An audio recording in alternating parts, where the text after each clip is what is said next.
Hello everyone! Welcome back to my channel, Grow with Lynn. Please don't forget to hit like, comment, and subscribe if you like it. At kapag tapos na, let's proceed to our video for today.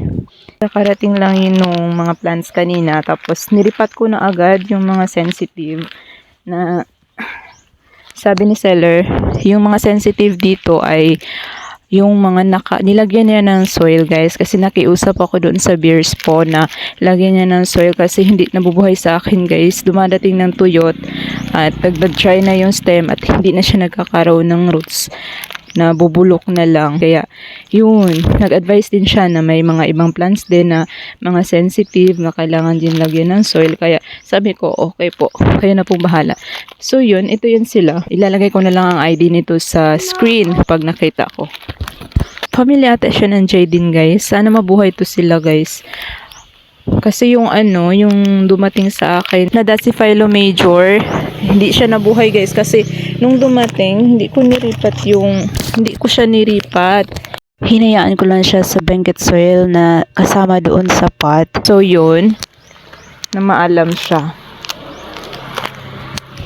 Yan, pati si Dragon's Blood. Bali dalawa ito sila. Yan, ito yung isa na kasama sa set. Tapos, ito yung isa na single order lang. Nauna ko kasing orderin itong single lang. Tapos, saka ko na order yung, saka ko na order yung may set.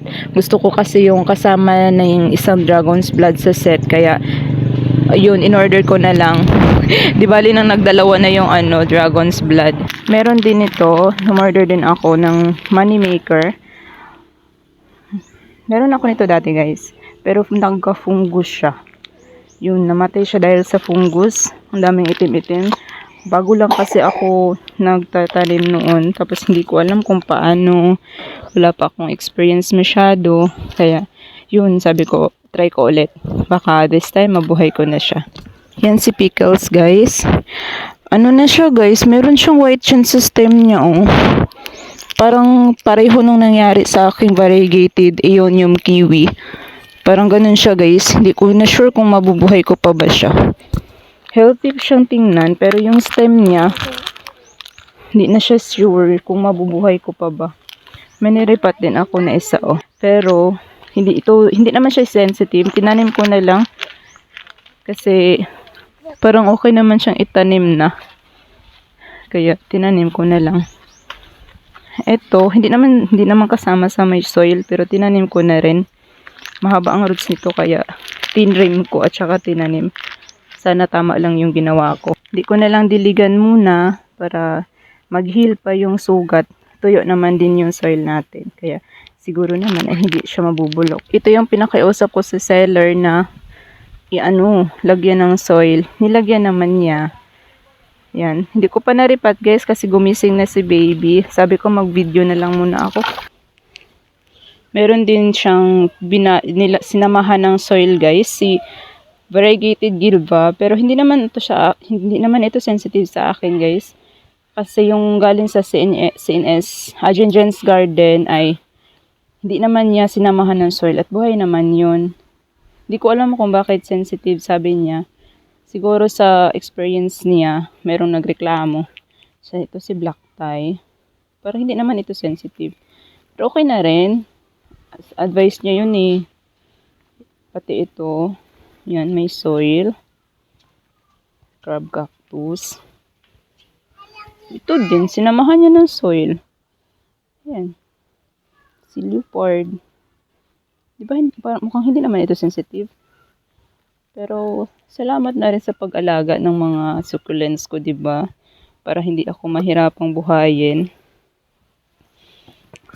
Yun lang naman yung mayroong mga soil na sinama. Meron pa pala guys. Ito yan, si Tokyo-san. Which is, nagustuhan ko na nilagyan na ng soil kasi nga yung Dasyphilo major ko, ganito din ang itsura nun. Ang liit. Tapos na dry, nasira. Yun. Hindi nasira sa biyahe, nasira dito sa akin kasi hindi ko niripat. Ito din, may soil din yan kasama. Pati ito, yan si turtle vines. Meron din siyang soil. Kaya niripat ko na rin. Yan, may naripat ako. Wala naman itong soil pero nilagay ko na siya. Para complete na sila dito sa area na to na vertical wall. Naripat ko na rin itong variegated pearl. Yan, string of pearls, variegated string of pearls at saka si ruby necklace. Yun. May mga soil din yan silang kasama guys, which is okay kasi yung variegated string of pearls ko dati ay namatay din. Hindi nabuhay. Yung natira lang ay ito. Yung ganito din, string of pearls na hindi var. Yun, buhay siya pero hindi pa dumami kasi naghihingalo pa muna siya, nag-a-adjust. Until now, nag-a-adjust pa siya. Ito bagong dating ito, kasabay sa kanila. Yan na, meron ng flower at naripat ko na rin. Yan, pati si string of hearts na var. Pangalawa ko na tong string of hearts na var. Yan, naripat ko na rin. Sinamahan din niya yan ng soil. Yan, itong crab cactus din. Pinag-isa ko na lang sila sa isang pot. Yan, naripat ko na rin muna. Tsaka yung iba, later na. At yun lang muna ang mga naitanim ko. Didiligan ko sila after 3 days. Sabi ng seller, i-mist ko lang daw muna. Tapos, no direct sunlight. Nasa shaded area lang po sila. And that was it guys. Thank you all for watching.